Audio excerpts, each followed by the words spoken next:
This farm is using a special technique to transform desert sand into productive soil. It's growing 60 different crops, it doesn't use any chemicals or machines, and it's all the work of one man and his students. And to make this story even more incredible, that man has been in a wheelchair for the last 25 years. This soil used to be the worst soil you could imagine, and over the years it's highly fertile. You don't need chemicals. I'm here to tell the world that you don't need chemicals to grow food. This is the home farm and garden of John Graham. He is a specialist in desert farming who uses a special method to turn desert sand into highly fertile soil. And he is one of the pioneers of the organic food movement. If you've ever bought organic food in the US or Canada, or anywhere else for that matter, it's partly because of him. Really, the cutting edge is working with nature, understanding the soil. People are accustomed to what they consider cheap food, but it's not cheap. I think it's just super important to learn how to grow food. 'Tis the season to score the perfect gift at Dick's. Find top styles from brands like Nike and Maxfly, and trending looks from Adidas, FP Movement, and more. Plus, shop kids' gifts that wow, from bikes to sneakers. Shop in-store or on the Dick's app and online. Every holiday starts at Dick's. John Graham lives in the desert region of Baja California in Mexico. It receives between 4 to 6 inches of rain a year, and the temperatures can reach as high as 40 degrees Celsius in the summer. The climate is dry and mostly subtropical, the southernmost parts being tropical. Although rainfall is low, the Pacific Ocean provides some humidity and moderates the temperature. In this episode, we had the rare privilege to meet one of the world's top desert farmers, who has years of experience transforming lifeless, sandy, arid desert land into extremely fertile farmland. And he does it all by applying several special techniques which are considered some of the most productive ways to grow food. That's also far more nutritious and tastes a lot better than conventional farming methods. And it all comes down to a few simple steps that include a modified gardening tool, organic alternatives to pest control, and how his soil is prepared, all of which we're going to learn about today. So John is taking us to his new farm to show us what they're growing there and to explain the special techniques they're using to turn the desert green. I'm working with a new gardening project here. We have about 2.5 acres, about 1 hectare of land. We started about 3 months ago, and we're growing food for the local market. I'm working with a crew of 5 people, basically trying to fill up this piece of land right now with just all kinds of different vegetable crops. We have probably 60 different things planted right now, and we'll get up to probably 80 during the winter. We're trying to work without machines. We don't have any tractors or rototillers. It's all hand labor.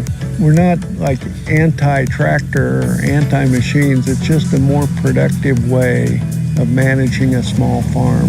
So these are the gardeners here. This is Rosie.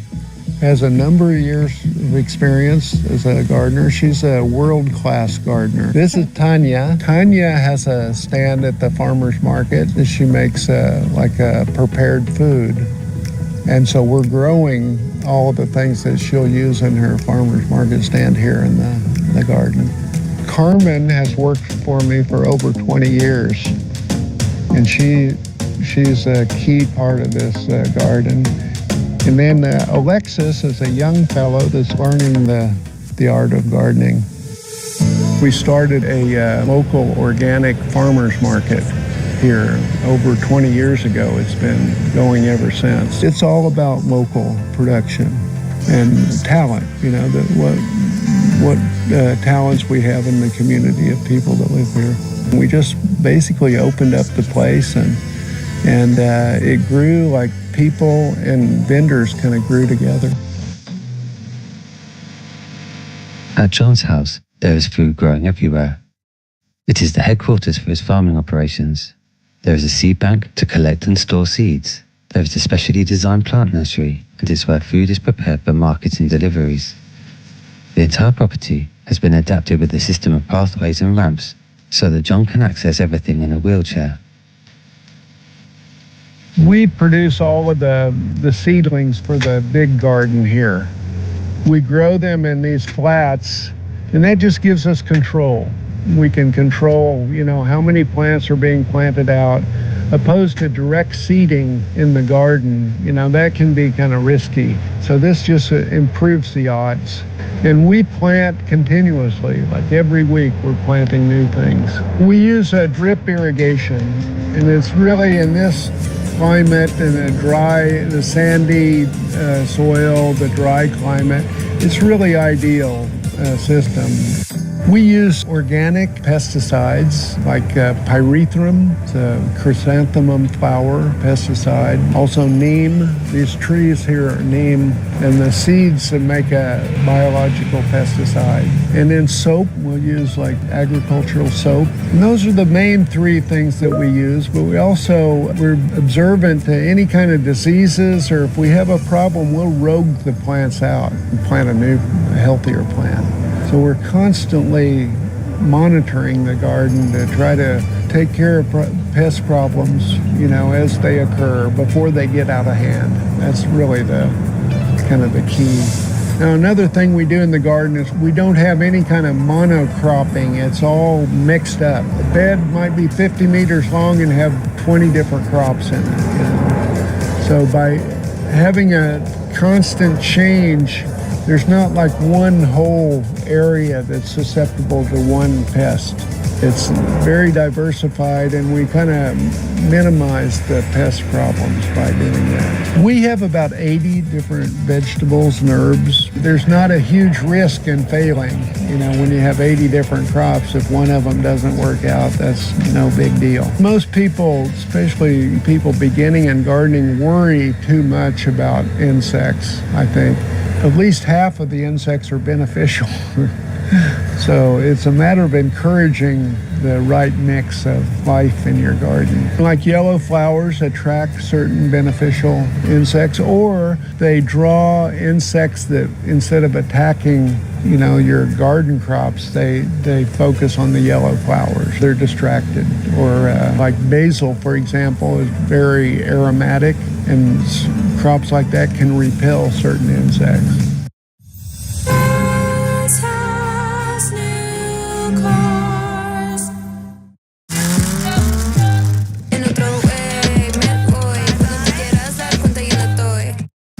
But there is also something else that makes John's farming so productive and able to change unfertile desert sand into highly productive soil.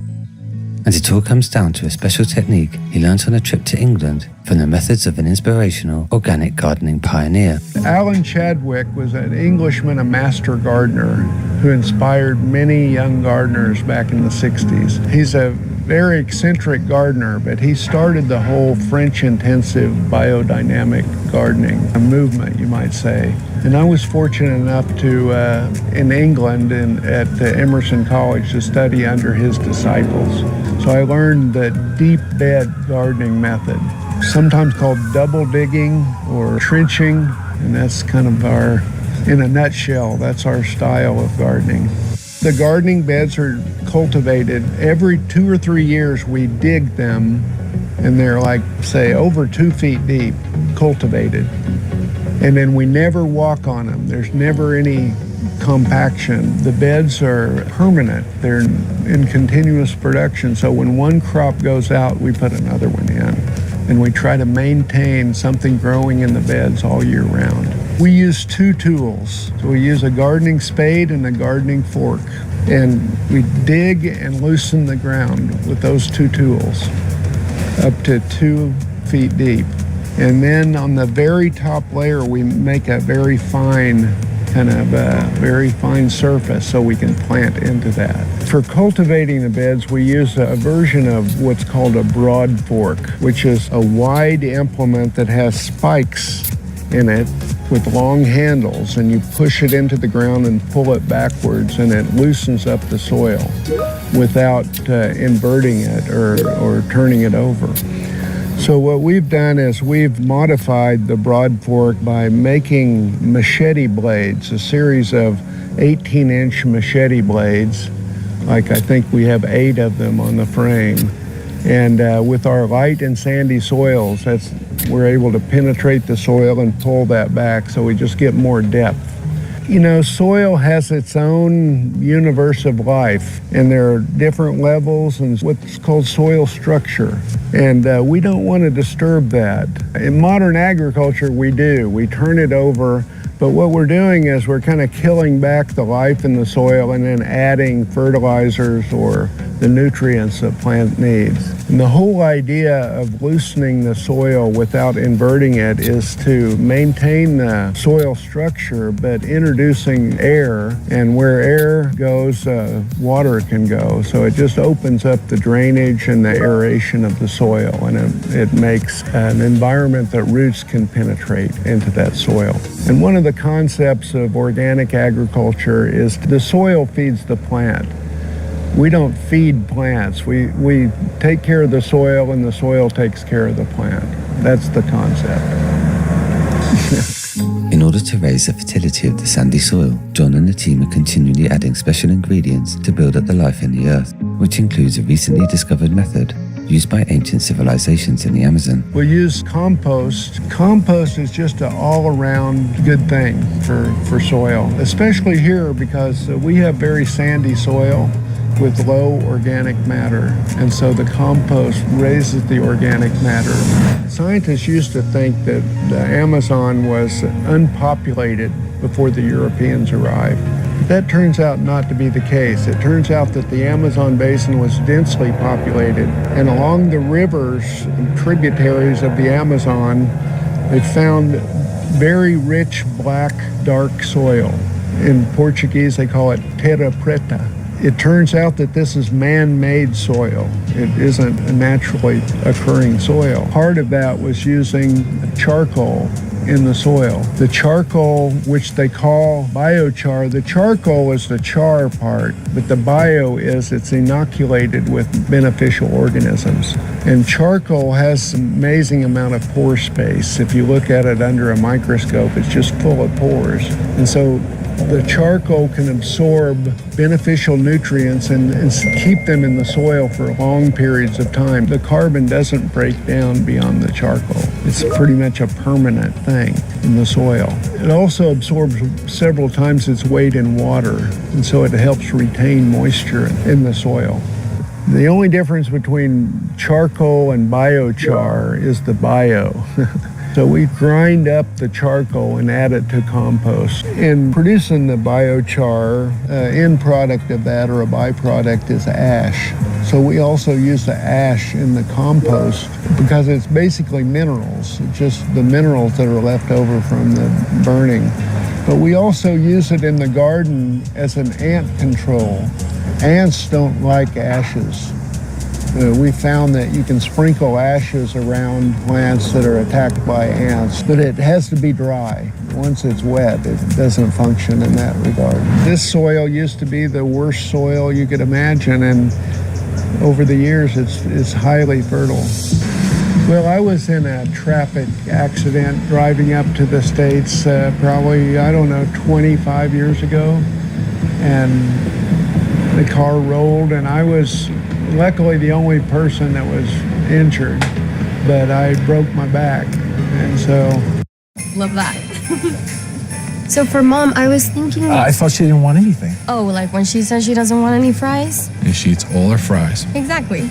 I've been in a wheelchair since then, and, everyone thought I couldn't really survive in Mexico, and they just wanted me to stay up in the United States, but I couldn't stand that idea. So I came back and just started here at my house, just building ramps so I could get myself around and kind of see what's going on. And I just never tried to let it be, let me put it this way, be as little a limitation as possible. I try to do everything I can for myself, without asking for help. I just don't try to think about it too much. I have to, every day, one time or another, but I try not to let it slow me down too much. I guess I'm anything, maybe an example to others that are, have disabilities. Try to do as much as you can for yourself. Well, people are accustomed to what they consider cheap food, but it's not cheap. If you consider the contamination of the groundwater, the air, all the resources, all the subsidies, just a whole mechanized market that is geared toward these production farms, there's huge costs involved in that are unaccounted for, particularly the environmental costs. You don't need chemicals. I'm here to tell the world that you don't need chemicals to grow food. I know for a fact that you don't.